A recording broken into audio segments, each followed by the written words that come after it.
ஆண்டவராய் இயேசு கிறிஸ்துவின் நாமத்தினாலே தொலைக்காட்சி நேயர்கள் யாவருக்கும் எங்களது புதிய சுவிசேஷ கிறிஸ்தவ திருசபையின் சார்பாக வழங்கும் மகிமையின் சுவிசேஷ பேரொளி என்கிற இந்த சிறப்பு நிகழ்ச்சியின் மூலமாய் உங்களை தொடர்பு கொள்வதிலே மிக்க மகிழ்ச்சி அடைகிறோம். இந்த நாளிலே ஆண்டவராய் இயேசு கிறிஸ்து இந்த பூமியில் நிறைவேற்றின அவருடைய மேலான தன்மைகளை குறித்து நாம் இந்த கடந்த வாரங்களிலே சிந்தித்து வருகிறோம். இன்றைக்கு இயேசு கிறிஸ்து மகா தீர்க்கதரிசியானவர் நமக்குள் தோன்றியிருக்கிறார் என்கிற தலைப்பில் உங்கள் மத்தியில் இந்த செய்தியை பகிர்ந்து கொள்ள விரும்புகிறேன். லூக்கா 7:16. எல்லாரும் பயமடைந்து மகா தீர்க்கதரிசியானவர் நமக்குள்ளே தோன்றியிருக்கிறார் என்றும் தேவன் தமது ஜனங்களை சந்தித்தார் என்று சொல்லி தேவனை மகிமைப்படுத்தினார்கள். மகா தீர்க்கதரிசியானவர் நமக்குள்ளே தோன்றியிருக்கிறார் என்று தேவனை மகிமைப்படுத்தினார்கள். அன்பு தேவனுடைய பிள்ளைகளே, ஆண்டவராய் இயேசு கிறிஸ்து இந்த பூமியில் வந்தபோது அவரை குறித்து அநேக தீர்க்க தரிசனங்கள் சொல்லப்பட்டது. அதை ஆண்டவராய் இயேசு கிறிஸ்து தம்முடைய வாழ்க்கையில் நிறைவேற்றினார். ஆமோஸ் 3:7. கர்த்தராகிய ஆண்டவர் தீர்க்கதரிசிகளாகிய தம்முடைய ஊழியக்காரருக்கு தமது இரகசியத்தை வெளிப்படுத்தாமல் ஒரு காரியத்தையும் செய்யார். ஆதி முதலாக தீர்க்கதரிசிகளுக்கு தேவன் வெளிப்படுத்தாமல் ஒரு காரியத்தையும் செய்ததில்லை. ஆகவே ஆண்டவராய் இயேசு கிறிஸ்துவை இந்த பூமிக்கு அனுப்பி அவர் செய்ய வேண்டிய எல்லா விதமான செயல்களையும் தீர்க்கதரிசிகள் மூலமாய் தேவன் வெளிப்படுத்தி இருக்கிறார். இந்த தீர்க்க தரிசனமானது 2 பேதுரு 1:20-21 நாம் வாசிக்கலாம். வேதத்தில் உள்ள எந்த தீர்க்க தரிசனமும் சுய தோற்றமான பொருளை உடையதாயிராதென்று நீங்கள் முந்தி அறிய வேண்டியது. தீர்க்க தரிசனமானது ஒரு காலத்திலும் மனுஷருடைய சித்தத்தினாலே உண்டாகவில்லை. தேவனுடைய பரிசுத்த மனுஷர்கள் பரிசுத்த ஆவியினாலே ஏவப்பட்டு பேசினார்கள். தீர்க்க தரிசனமானது சுய தோற்றமான பொருளை உடையதாயில்லை. இயேசு கிறிஸ்து தீர்க்க தரிசனங்களை அவர் உரைக்கும் போது உபமைகளாக போதித்தார் என்று வேதம் சொல்லுகிறது. ஆதி முதலாக தேவனுடைய மனுஷர்கள் பரிசுத்த ஆவியினாலே ஏவப்பட்டு இந்த தீர்க்க தரிசனங்களை நமக்கு கொடுத்தார்கள். ஏனென்றால் நீதிமொழிகள் 29:18 சொல்கிறது, தீர்க்க தரிசனம் இல்லாத இடத்தில் ஜனங்கள் சீர்கெட்டு போவார்கள், வேதத்தை காக்கிறவனோ பாக்கியவான். தீர்க்க தரிசனம் இல்லாத இடங்களிலே ஜனங்கள் சீர்கெட்டு போவார்கள். ஆகவே ஆதி முதலாக தம்முடைய பரிசுத்த தீர்க்கதரிசிகளை கொண்டு தேவன் தீர்க்க தரிசனத்தை உரைத்து கொண்டு வருகிறார். எபிரேயர் 1:1-2 நாம் பார்க்கும்போது, பூர்வ காலங்களில் பங்கு பங்காகவும் வகை வகையாகவும் தீர்க்கதரிசிகள் மூலமாய் பிதாக்களுக்கு திருவுளம் பற்றின தேவன் இந்த கடைசி நாட்களில் குமாரன் மூலமாய் நமக்கு திருவுளம் பற்றினார். இவரை சர்வத்துக்கும் சுதந்திரவாளியாக நியமித்தார். இவரை கொண்டு உலகங்களையும் உண்டாக்கினார். ஆக தீர்க்கதரிசிகள் மூலமாய் பிதாக்களுக்கு திருவுளம் பற்றின தேவன் கடைசி காலங்களிலே இயேசு கிறிஸ்து மூலமாக நமக்கு தீர்க்க தரிசனங்களை திருவுளம் பற்றி இருக்கிறார். ஆக இவரை சர்வத்துக்கு மேலான ஆண்டவராக, இரட்சகராக, தீர்க்கதரிசியாக தேவன் ஏற்படுத்தி வைத்திருக்கிறார். மத்திய 5:17 சொல்கிறது, நியாயப்பிரமாணத்தை ஆனாலும் தீர்க்க தரிசனங்களை ஆனாலும் அழிக்கிறதற்கு வந்தேன் என்று எண்ணிக்கொள்ளாதேயுங்கள், அழிக்கிறதற்கல்ல நிறைவேற்றுகிறதற்கே வந்தேன். ஆண்டவராக இயேசு கிறிஸ்து சொல்கிறார், தீர்க்கதரிசிகள் மூலமாய் பிதாக்களுக்கு திருவுளம் பற்றின தேவன் கடைசி காலங்களிலே நடக்கிற சம்பவங்களுக்கு, வரக்கூடிய காலங்களிலே இந்த உலகத்தில் ஏற்படக்கூடிய மாற்றங்களுக்கு தமது குமாரன் மூலமாய் தீர்க்க தரிசனத்தினாலே திருவுளம் பற்றியிருக்கிறார். ஆக அந்த ஆண்டவராக இயேசு கிறிஸ்து தீர்க்க தரிசனத்தை ஆனாலும் நியாயப்பிரமாணத்தையானாலும் அழிக்கிறதுக்கல்ல நிறைவேற்றுவதற்கே வந்தேன் என்று சொன்னார். ஆக பிதாவாகிய தேவன் ஆண்டவராய் இயேசு கிறிஸ்துவை குறித்து ஒரு தீர்க்க தரிசனத்தை ஆதியாகமம் 3:15 சொல்கிறார். உனக்கும் ஸ்திரீக்கும் உன் வித்துக்கும் அவள் வித்துக்கும் பகை உண்டாக்குவேன். அவர் உன் தலையை நசுக்குவார், நீ அவர் குதிங்காலை நசுக்குவாய் என்றார். பிதாவாகிய தேவன் ஆதியிலே மீறுதலுக்குட்பட்ட ஸ்திரியாகிய ஏவாள் இடத்துல மீறுதலுக்குட்படுத்தின சர்ப்பமானது அங்கே ஏதேன் தோட்டத்தில் இருக்கும்போது கர்த்தர் சர்ப்பத்தை பார்த்து சொல்கிறார், உனக்கும் ஸ்திரிக்கும் உன் வித்துக்கும் அவள் வித்துக்கும் பகை உண்டாக்குவேன். அவர் இயேசு உன் தலையை நசுக்குவார், நீ அவருடைய குதிங்காலை நசுக்குவாய் என்று அங்கே தீர்க்க தரிசனமாக சொல்கிறார். இயேசு கிறிஸ்து இந்த பூமியில் வந்து அவர் நிறைவேற்றக்கூடிய உன்னதமான ஒரு மகிமையான செயலை பிதாவாகிய தேவன் ஆதியிலே வெளிப்படுத்துகிறதை பார்க்கிறோம். அவ்விதமாக அந்த இயேசு கிறிஸ்து எபேசியர் 2:16 நான் பார்க்கும்போது, பகை சிலுவையினால் கொன்று அதனாலே இருதிரத்தாரையும் ஒரே சரீரமாக தேவனுக்கு ஒப்புரவாக்கினார். ஆக உன் வித்துக்கும் அவள் வித்துக்கும் பகை உண்டாக்குவேன் என்று சொன்னாரே. ஆக பகை எங்கே உண்டானது? ஆதியிலே தேவன் சிருஷ்டித்த இந்த உன்னதமான தேவனுடைய மனுஷர்களை மீறுதலுக்குட்படுத்தின சாத்தான், அங்கே தேவன் சாத்தானுடைய தலையை, சர்ப்பத்தினுடைய தலையை நசுக்குவதற்காக அங்கே ஒரு தீர்க்க தரிசனத்தை உரைக்கிறதை பார்க்குறோம். ஆக சர்ப்பத்தின் தலையை இயேசு கிறிஸ்து சிலுவையிலே நசுக்குவார் என்றும், இந்த சர்ப்பமானது அவருடைய அடிச்சுவடுகளாகிய உபதேசத்தை, தேவனுடைய வார்த்தைகளை நசுக்கும் என்பதை குறித்து இங்கே சொல்லப்பட்டிருக்குது. ஆனால் ஆண்டவராய் இயேசு கிறிஸ்து இந்த பூமியில் வந்தபோது அவர் சிலுவையிலே பகையாகி இருக்கிற சாத்தானுடைய செயல்களை, சர்ப்பத்தின் வல்லமைகளை நசுக்கி கொன்று சிலுவையிலே வெற்றி சிறந்தார் என்று வேதம் சொல்கிறது.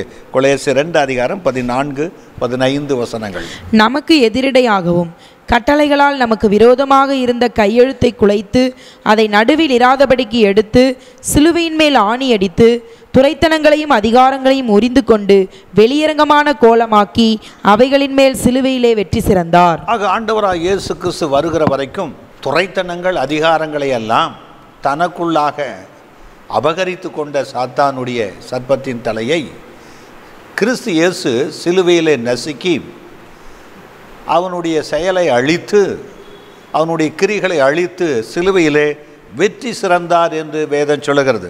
முதல் தீர்க்க தரிசனத்தை கிறிஸ்து சிலுவையிலே நிறைவேற்றினார். அதுக்கு பின்பதாக ஏனோக்கை பார்க்கும்போது 7ஆம் தலைமுறையாக ஏனோக்கு ஆண்டவராய் இயேசு கிறிஸ்து இந்த பூமிக்கு 2ஆம் முறை வருவதை குறித்து தீர்க்க தரிசனமாக சொல்லியிருக்கிறார். யூதா 15 தமக்கு விரோதமாய் அவபக்தியுள்ள பாவிகள் பேசின கடின வார்த்தைகள் எல்லாவற்றின் நிமித்தமும் அவர்களை கண்டிக்கிறதற்கும் 1000 தமது பரிசுத்தவான்களோடு கூட கர்த்தர் வருகிறார் என்று முன்னறிவித்தான். ஏனோக்கு இந்த 2வது முறையாக இயேசு கிறிஸ்து 1000 பரிசுத்தவான்களோடு இந்த பூமிக்கு வருவதை குறித்து அவன் தீர்க்க தரிசனமாக உரைத்ததை பார்க்கிறோம். உபாகமம் 18:18-19 மோசையினுடைய தீர்க்க தரிசனத்தை குறித்து பார்க்கிறோம். உன்னை போல் ஒரு தீர்க்கதரிசியை நான் அவர்களுக்காக அவர்கள் சகோதரிலிருந்து எழும்ப பண்ணி என் வார்த்தைகளை அவர் வாயில் அருளுவேன். நான் அவருக்கு கற்பிப்பதையெல்லாம் அவர்களுக்கு சொல்லுவார். என் நாமத்தினாலே அவர் சொல்லும் என் வார்த்தைகளுக்கு செவிகொடாதவன் எவனோ அவனை நான் விசாரிப்பேன். ஆக மோசையை பார்த்து கர்த்தர் சொல்கிறார், உன்னை போல ஒரு தீர்க்கதரிசியை உன் சகோதரிலிருந்து எழும்ப பண்ணுவேன், அவருடைய வார்த்தைக்கு செவி கொடுக்க வேண்டும், அப்படி செவி கொடுக்காதவனை நியாயம் தீர்ப்பேன் என்று கர்த்தர் உரைக்கிறார். அந்த தீர்க்கதரிசி தான் மகா தீர்க்கதரிசியானவராக நமக்குள்ளே தோன்றியிருக்கிற இயேசு கிறிஸ்து. அப்போஸ்தலர் 3:21-22-23 பார்க்கலாம். உலக தோற்றம் முதல் தேவன் தம்முடைய பரிசுத்த தீர்க்கதரிசிகள் எல்லாருடைய வாக்கினாலும் உரைத்தவைகள் எல்லாம் நிறைவேறி தீரும் காலங்கள் வருமளவும் பரலோகம் அவரை ஏற்றுக்கொள்ள வேண்டும். மோசே பிதாக்களை நோக்கி, உங்கள் தேவனாகி கர்த்தர் என்னைப் போல ஒரு தீர்க்கதரிசியை உங்களுக்காக உங்கள் சகோதரிலிருந்து எழும்ப பண்ணுவார். அவர் உங்களுக்கு சொல்லும் எல்லாவற்றிலும் அவருக்கு செவி கொடுப்பீர்களாக. அந்த தீர்க்கதரிசியின் சொற்கேளாதவன் எவனோ அவன் ஜனத்தில் இராதபடிக்கு நிர்மூலமாக்கப்படுவான் என்றார். சாமுவேல் முதற்கொண்டு எத்தனை பேர் தீர்க்க தரிசனம் உரைத்தார்களோ அத்தனை பேரும் இந்த நாட்களை முன்னறிவித்தார்கள். ஆக சாமுவேல் முதற்கொண்டு எத்தனை பேர் இந்த தீர்க்க தரிசனத்தை உரைத்து வந்தார்களோ அத்தனை பேரும் கிறிஸ்து இயேசுவின் பிறப்பை குறித்தும் அவருடையதான உணவை குறித்தும் அவருடையதான செயல்களை குறித்தும் அவருடையதான பாடுகளை குறித்தும் அவருடையதான மரணத்தை குறித்தும் மரணத்தை அவர் ஜெயமாக விழும்பி எழுந்து உயிரோடு ஜீவிப்பார் என்பதை குறித்தும் முன்னறிவித்தார்கள். ஆபிரகாமுக்குள்ளே உன் சந்ததிக்குள்ளே இந்த பூமியில் இருக்கிற வம்சங்கள் ஆசீர்வதிக்கப்படும் என்று தீர்க்க தரிசனம் சொன்னார். அந்த சந்ததி கிறிஸ்து இயேசுவே. அதே விதமாய் மற்ற ஏசாயா தீர்க்கதரிசி அவருடைய பிறப்பை குறித்து சொன்ன வார்த்தைகள் நிறைவேற்றப்பட்டது. அதோடு மாத்திராதபடி ஏசாயா 53ஆம் அதிகாரத்தில் கிறிஸ்து இயேசு நிறைவேற்றுகிற பாடுகளை குறித்து சொல்லப்பட்டதெல்லாம் இயேசு கிறிஸ்து நிறைவேற்றினார். அதோடு மாத்திராதபடி அவர் இந்த பூமியில் வந்து எதையெல்லாம் செய்வார் என்று 61ஆம் அதிகாரத்தில் சொல்லப்பட்ட தீர்க்க தரிசனத்தை இயேசு கிறிஸ்து நிறைவேற்றினார். அதோடு மாத்திராதபடி சங்கீதக்காரனாகிய தாவீதும் குமாரனாய் இயேசு கிறிஸ்துவை ஜனிப்பிப்பார் என்று சொல்லப்பட்ட வார்த்தைகளையும் சங்கீதம் 22ஆம் அதிகாரத்தில் கிறிஸ்து இயேசு நிறைவேற்றக்கூடிய பாடுகளை குறித்தும் அவன் சொல்லியிருக்கிறான். இப்படியே தானியேல் தீர்க்க தரிசனம் உரைத்த போது வரக்கூடிய மேசியாவை குறித்து அவர் எருசலேமிலே சங்கரிக்கப்படுவதை குறித்து தீர்க்க தரிசனமாக உரைத்திருக்கிறார். இவ்விதமாக தீர்க்கதரிசிகள் எல்லாம் கிறிஸ்து இயேசுவை குறித்து சொல்லப்பட்ட தீர்க்க தரிசனம் கிறிஸ்துவுக்குள்ளே நிறைவேற்றப்பட்டது. அப்போஸ்தலர் 3ஆம் அதிகாரம் 26வது வசனம். அவர் உங்கள் எல்லாரையும் உங்கள் பொல்லாங்குகளிலிருந்து விலக்கி உங்களை ஆசீர்வதிக்கும்படி தேவன் தம்முடைய பிள்ளையாகி இயேசுவை எழுப்பி முதலாவது உங்களிடத்திற்கே அவரை அனுப்பினார் என்றான். ஆக அவருடைய பிள்ளையாகிய இயேசுவை எழுப்பி நாம் எல்லாரும் நம்முடைய பொல்லாங்கிலிருந்து விடுதலையாகி அவராலே ரட்சிக்கப்பட வேண்டும் என்பதற்காகத்தான் அவரை பிதாவாகிய தேவன் இந்த பூமிக்கு அனுப்பினார். லூக்கா 24ஆம் அதிகாரம் 19வது வசனம். அவர் எவைகள் என்றார். அதற்கு அவர்கள் நசரேயனாகிய இயேசுவை குறித்தவைகளே. அவர் தேவனுக்கு முன்பாகவும் ஜனங்கள் எல்லாருக்கும் முன்பாகவும் செய்கையிலும் வாக்கிலும் வல்லமையுள்ள தீர்க்கதரிசியாயிருந்தார். ஆக இயேசு கிறிஸ்து இந்த பூமியில் வந்தபோது அவர் வாக்கிலும் வல்லமையான செயல்களிலும் வல்லமையான அவர் தீர்க்கதரிசியாக இருந்தார் என்று அவரை குறித்து சொல்லப்பட்டிருக்கிறது. ஆகவே அன்பு தேவனுடைய பிள்ளைகளே, இந்த தீர்க்கதரிசியானவர் பூமியிலே நிறைவேற்றக்கூடிய பாடுகளை குறித்து மீண்டும் அந்த லூக்கா 24:44வது வசனம் சொல்கிறது. அவர்களை நோக்கி, மோசேயின் நியாயப்பிரமாணத்திலும் தீர்க்கதரிசிகளின் ஆகமங்களிலும் சங்கீதங்களிலும் என்னை குறித்து எழுதியிருக்கிறவைகள் எல்லாம் நிறைவேற வேண்டியதென்று நான் உங்களோடு இருந்த பொழுது உங்களுக்கு சொல்லி கொண்டு வந்த விசேஷங்கள் இவைகளே என்றார். ஆக இயேசு கிறிஸ்து எம்மாவூருக்கு போன சீசர்கள் மத்தியிலே அவர் கடந்து போய் கொண்டிருக்கிற போது சங்கீதங்களினாலும் தீர்க்கதரிசிகளினாலும் சொல்லப்பட்டவைகளெல்லாம் நிறைவேறும்படியாக இவைகளெல்லாம் நடந்து கொண்டிருக்கிறது என்று சொல்லி அவர்களுக்கு வேத வசனங்களை வியாக்கியானம் பண்ணி கொடுத்தார். நான் உங்களோடு இருந்தபோது அவைகளை சொன்னேன் என்று அவர்களை சொன்னார். லூக்கா 1ஆம் அதிகாரம் 73, 74, 75 வசனங்கள். ஆதி முதற் கொண்டிருந்த தம்முடைய பரிசுத்த தீர்க்கதரிசிகளின் வாக்கினால் தாம் சொன்னபடியே தமது ஜனத்தை சந்தித்து மீட்டுக்கொண்டு நம்முடைய சத்துருக்களின் என்றும் நம்மை பகைக்கிற யாவருடைய கைகளின் என்றும் நம்மை ரட்சிக்கும்படிக்கு தம்முடைய தாசனாகிய தாவீதின் வம்சத்திலே நமக்கு இரட்சண்ய கொம்பை ஏற்படுத்தினார். ஆக சகரியா தீர்க்க தரிசனமாக இயேசு கிறிஸ்துவை குறித்து சொல்றாரு. ஆதி முதற்கொண்டு தீர்க்கதரிசிகளுடைய வாக்கில் சொல்லப்பட்டபடியே பரிசுத்த ஜனங்களை தமக்கு ஏற்படுத்தி கொள்ளும்படியாக ஆண்டவராக இயேசு கிறிஸ்து தமது ஜனத்தை சந்திக்க வந்திருக்கிறார் என்று அவருடைய பிறப்பை குறித்து அவன் சொல்லுவதை பார்க்கிறோம். ஆக அவர் பிறந்து வந்த போது அவரை குறித்து சகரியா சொன்ன அந்த உன்னதமான தீர்க்க தரிசனத்தை இயேசு கிறிஸ்து நிறைவேற்றி கொண்டிருக்கிறார். ஆக இயேசு கிறிஸ்து இந்த பூமியில் அவர் நடந்து கொண்டிருக்கிற போது அவரை பார்த்து சொன்னார்கள். மத்தேயு 21:10-11 வசனங்கள். அவர் எருசலேமுக்குள் பிரவேசிக்கையில் நகரத்தார் யாவரும் ஆச்சரியப்பட்டு இவர் யார் என்று விசாரித்தார்கள். அதற்கு ஜனங்கள், இவர் கலிலேயாவில் உள்ள நாசரேத்திலிருந்து வந்த தீர்க்கதரிசியாகிய இயேசு என்றார்கள்.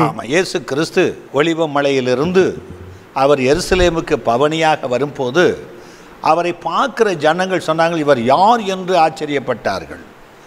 அநேகர் சொல்கிறாங்க, இவர் நாசரேத்திலிருந்து வந்த தீர்க்கதரிசியாகிய இயேசு. ஒரு தீர்க்கதரிசியினுடைய வேலை என்னவென்றால், ஆக வரக்கூடிய காலங்களிலே தேவன் வெளிப்படுத்தப்பட்ட வார்த்தைகளை ஜனங்களுக்கு அறிவித்து அவர்களை எச்சரிப்பை செய்வது, அவர்களை சீர்பொருந்த செய்வது, அவர்கள் தேவனிடத்தில் திரும்பும்படியாய் செய்வது, தேவனுக்கும் மனுஷனுக்குள்ள நல்ல உறவை ஏற்படுத்தி அவர்களை தேவ ராஜ்யத்துக்கு ஆயத்தப்படுத்துவதுதான் ஒரு தீர்க்கதரிசியினுடையதான வேலையாக இருக்கிறது. அப்படிப்பட்ட தீர்க்க தரிசனத்தை இயேசு கிறிஸ்து சொன்னதுனால இவர் மகா தீர்க்கதரிசியானவராய் நம்மத்திலே தோன்றியிருக்கிறார். கலிலேயாவிலிருந்து வந்த தீர்க்கதரிசியாகிய இயேசு அவரே. இவரை குறித்து ஏசாயா என்ன சொல்லுகிறார் என்றால் 61:1-3 வசனங்கள். கர்த்தராகிய தேவனுடைய ஆவியானவர் என்மேல் இருக்கிறார். சிறுமைப்பட்டவர்களுக்கு சுவிசேஷத்தை அறிவிக்க கர்த்தர் என்னை அபிஷேகம் பண்ணினார். இருதயம் நொறுங்குண்டவர்களுக்கு காயம் கட்டுதலையும் சிறைப்பட்டவர்களுக்கு விடுதலையும் கட்டுண்டவர்களுக்கு கட்ட அவிழ்த்தலை கூறவும் கர்த்தருடைய அனுக்கிரக வருஷத்தையும் நம்முடைய தேவன் நீதியை சரிக்கட்டும் நாளையும் கூறவும் துயரப்பட்ட அனைவருக்கும் ஆறுதல் செய்யவும் சீயோனிலே துயரப்பட்டவர்களை சீர்படுத்தவும் அவர்களுக்கு சாம்பலுக்கு பதிலாக சிங்காரத்தையும் துயரத்துக்கு பதிலாக ஆனந்த தைலத்தையும் ஒடுங்கின ஆவிக்கு பதிலாக துதியின் உடையை கொடுக்கவும் அவர் என்னை அனுப்பினார். பிதாவாகிய தேவன் இந்த மகா தீர்க்கதரிசியானவரை எதற்கு அனுப்பினார் என்றால், கர்த்தருடைய ஆவியானவர் அவர் மேல் வந்து இறங்கினார். சிறுமைப்பட்டவர்களுக்கு சுவிசேஷத்தை அறிவிக்கவும், இருதயம் நொறுங்குண்டு வாழ்ந்து கொண்டிருக்கிற மக்கள் இன்றைக்கி அநேகர் இருதயத்தில் நொறுங்குண்டு கிடக்கிறாங்க. பலவிதமான பிரச்சனைகளினாலே, பலவிதமான நோயினாலே, பலவிதமான நஷ்டங்களினாலே, கஷ்டங்களினாலே நொறுங்கி போய் கிடக்கிறார்கள்.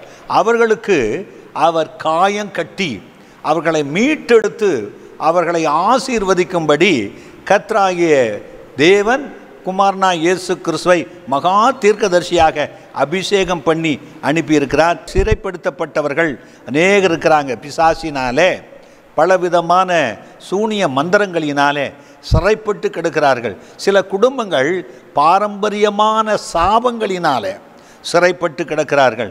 இப்படிப்பட்டதான மக்களை காயம் கட்டவும் விடுதலையாக்கவும் கட்டுண்டு கிடக்கிறவர்கள் நிறைய பேர் இருக்கிறாங்க.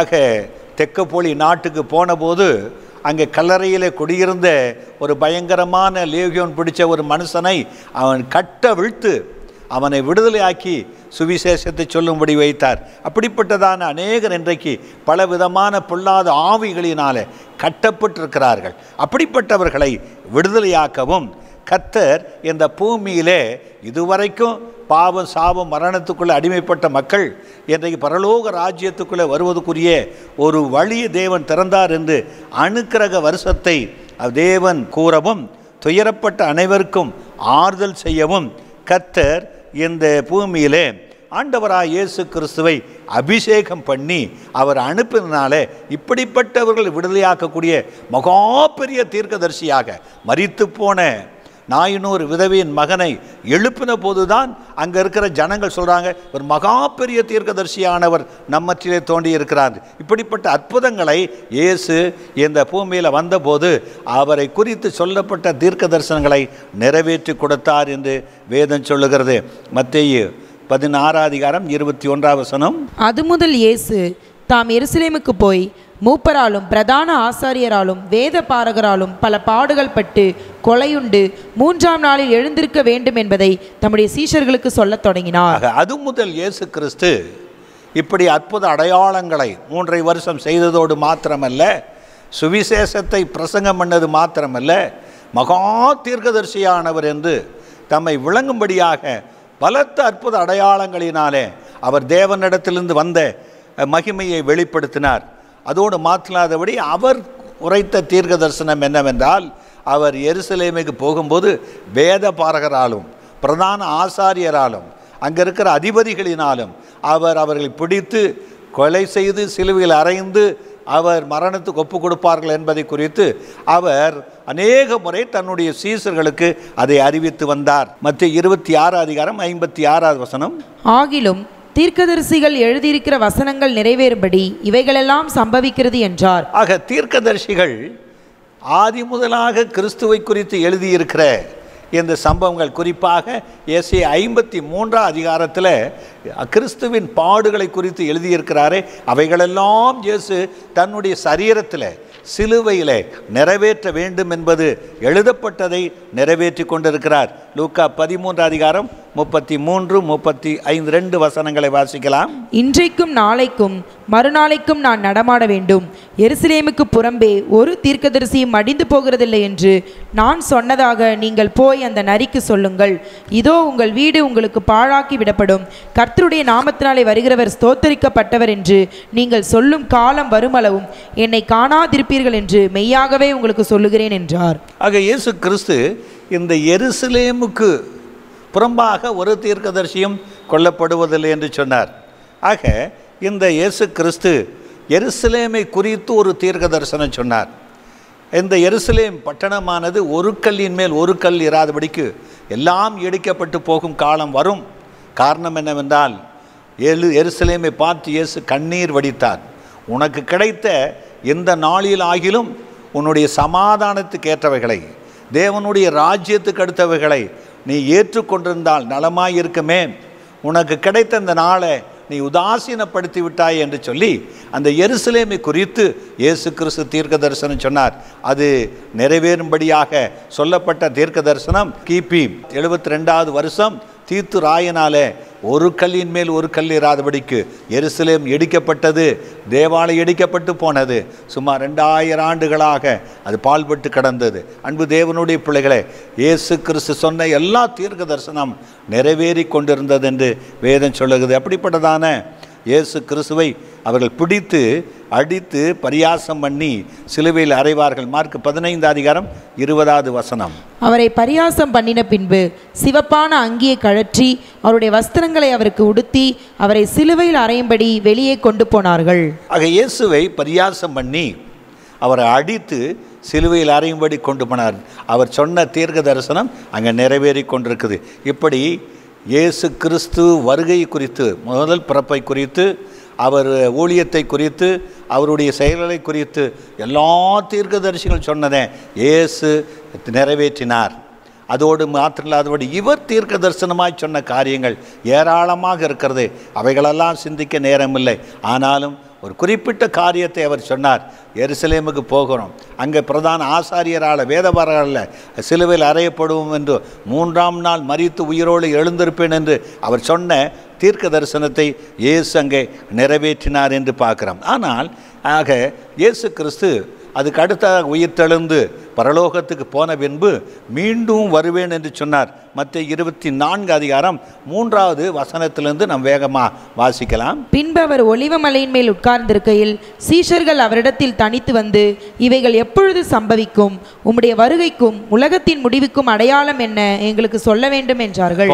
ஆக தனித்து இயேசு கிறிஸ்து அங்கே இருக்கும்போது ஒலிவமலையில் அவர்கள் எருசலேம் பட்டணத்தை காட்டி பேசிக்கொண்டிருக்கும் போது, உமது வருகைக்கும் உலகத்தின் முடிவுக்கும் அடையாளம் என்ன என்று இயேசுவினிடத்திலே கேட்கிறார்கள்.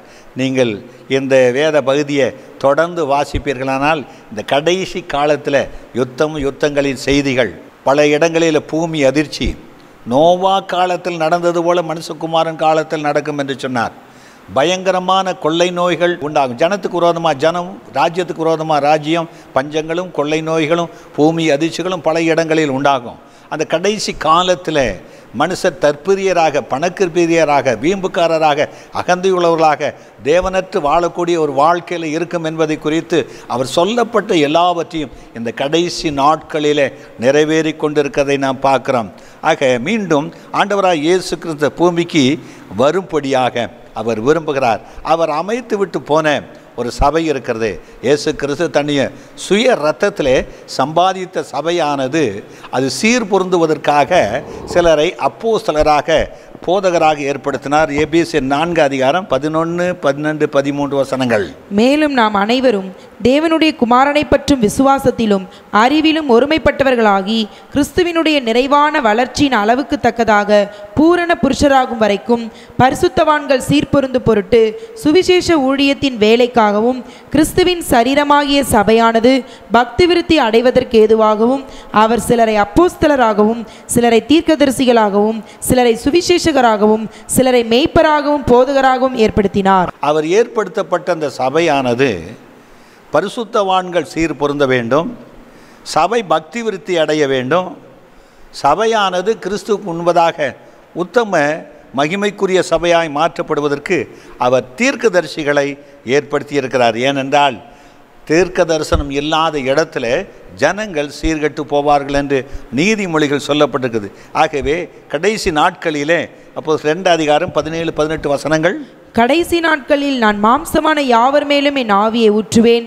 அப்பொழுது உங்கள் குமாரரும் உங்கள் குமாரத்திகளும் தீர்க்க தரிசனம் சொல்லுவார்கள். உங்கள் வாலிபர் தரிசனங்களை அடைவார்கள். உங்கள் மூப்பர் சொப்பனங்களை காண்பார்கள். என்னுடைய ஊழியக்காரர் மேலும் என்னுடைய ஊழியக்காரிகள் மேலும் அந்நாட்களில் என் ஆவியை ஊற்றுவேன். அப்பொழுது அவர்கள் தீர்க்க தரிசனம் சொல்லுவார்கள். அந்த கடைசி நாட்களிலே சபையானது கிறிஸ்துவின் வருகைக்கு ஆயத்தப்படுவதற்கு, எடுத்துக்கொள்ளப்படுவதற்கு, மகிமையான ராஜ்யத்தை சுதந்தரித்துக் கொள்வதற்கு அவர் போன பின்பு பரிசுத்த ஆவியானவராலே தீர்க்கதரிசிகளை ஏற்படுத்தி வைத்திருக்கிறார். அது எதற்கென்றால் மாம்சமான யாவர் மேலும் எனது ஆவியை ஊற்றுவேன். உங்கள் குமாரரும் குமாரத்திகளும் தீர்க்க தரிசனம் சொல்வார்கள், மூப்பர்கள் சொப்பனங்களை அடைவார்கள் என்று கடைசி நாட்களில் ஒரு பெரிய சந்ததியை தீர்க்க தரிசன சந்ததியாக ஏற்படுத்தியிருக்கிறார். இந்த தீர்க்க தரிசனத்தில் ஏராளமான குழப்பங்களை உண்டாக்குற கடைசி காலத்தில் இருக்கிறார்கள். ஆகிலும் தேவனுடைய வார்த்தையை கொண்டு அவைகளை அறிந்து கொள்ளலாம். 1 கொரிந்தியர் 14:3 தீர்க்க தரிசனம் சொல்லுகிறவனோ மனுஷருக்கு பக்தி விருத்தியையும் புத்தியையும் ஆறுதலும் உண்டாக்கத்தக்கதாக பேசுகிறான். ஆக தீர்க்க தரிசனமானது அது எப்படிப்பட்ட ஒரு அபிஷேகம் என்றால், ஆக மனுஷனுக்கு புத்தியையும் பக்தியையும் ஆறுதல் உண்டாக பேச வேண்டும். ஆக இன்றைக்கு அநேக தீர்க்க தரிசனங்கள் மனுஷனை பிரியப்படுத்தும்படியாக பேசி கர்த்தர் சொன்னார் என்று சொல்லாததை தன் இருதயத்தில் எரேமியா சொன்னபடி யூகித்த வார்த்தைகளை சொல்லி இன்றைக்கு சபைகளை மோசம் போக்குறார்கள், விசுவாச மக்களை மோசம் போக்குறார்கள், பல விதத்தில் இம்மைக்குரிய காரியத்தில் அடிமைப்படுத்தி தேவனற்றவர்களாய் வாழ வைக்கிறார்கள். அப்படிப்பட்டதான காரியம் நடக்கக்கூடாதபடிக்கு இயேசு கிறிஸ்து வசனங்களை தெளிவாய் கொடுத்திருக்கிறார். 1 கொரிந்தியர் 14:32 தீர்க்கதரிசிகளுடைய ஆவிகள் தீர்க்கதரிசிகளுக்கு அடங்கி இருக்கிறதே. தீர்க்க தரிசனத்தின் ஆவி ஒரு மனுஷனுடைய தீர்க்கதரிசியாக அவனுக்கு அடங்கி இருக்கும், அடங்காமல் சொல்லாது. ஆகவே அடக்கமுள்ள ஒரு அபிஷேகத்தை தேவன் என்ன செய்திருக்கார், வைத்திருக்கிறார்.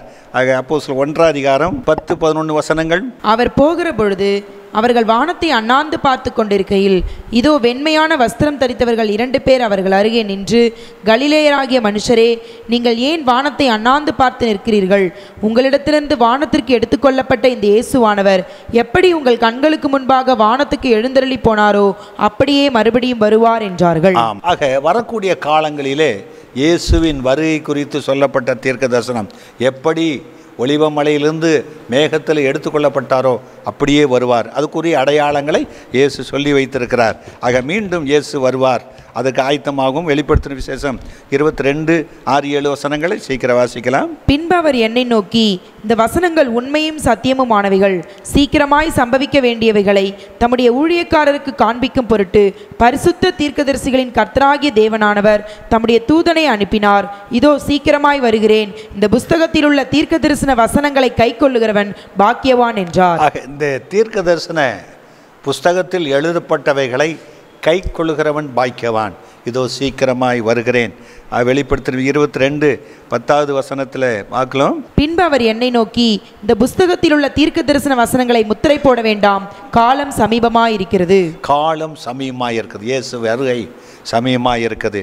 20 இவைகளை சாட்சியாக அறிவிக்கிறவர் மெய்யாகவே நான் சீக்கிரமாய் வருகிறேன் என்கிறார். ஆமென். கர்த்தராகிய இயேசுவே வாரும். மெய்யாகவே இயேசு வருகிறார். அவர் சொன்ன தீர்க்க தரிசனம் நிறைவேறும்படியான சொல்லப்பட்டது நிறைவேறினது, இயேசு சொன்னது நிறைவேறினது. ஆக மெய்யாக அவர் சொல்லியிருக்கிற தீர்க்க தரிசனத்தின்படி அவர் இந்த பூமிக்கு வரப்போகிறார். இந்த வார்த்தை கேட்குற தேவ மக்களே, அவருடைய வருகைக்கு ஆயத்தப்பட வேண்டுமானால் இயேசுவை உங்கள் சொந்த இரட்சகராக ஏற்றுக்கொள்ளுங்கள். அவருடைய வேதத்தை கை கொள்ளுங்கள். இந்த தீர்க்க தரிசன வசனங்களை பக்தி விருத்திக்கு ஏதுவாக, விசுவாசத்துக்கு ஏதுவாக கடைப்பிடிங்க. கர்த்தர் உங்களை ஆசீர்வதிப்பாராக. அன்புமிக்க ஆண்டவரே, மகா தீர்க்கதரிசியானவரே, எங்கள் மத்தியில் தோன்றியிருந்தீர். உம்மை குறித்து சொல்லப்பட்ட தீர்க்க தரிசனத்தை இந்த பூமியில் மனுஷனாக வந்து நிறைவேற்றினீர் கர்த்தாவே. அதோடு மாத்தில்லாதபடி இந்த பூமியில் உமது பாடுகளை குறித்து நீர் தீர்க்க தரிசனமாகி சொல்லதெல்லாம் ஆண்டவரை நிறைவேற்றினீர்.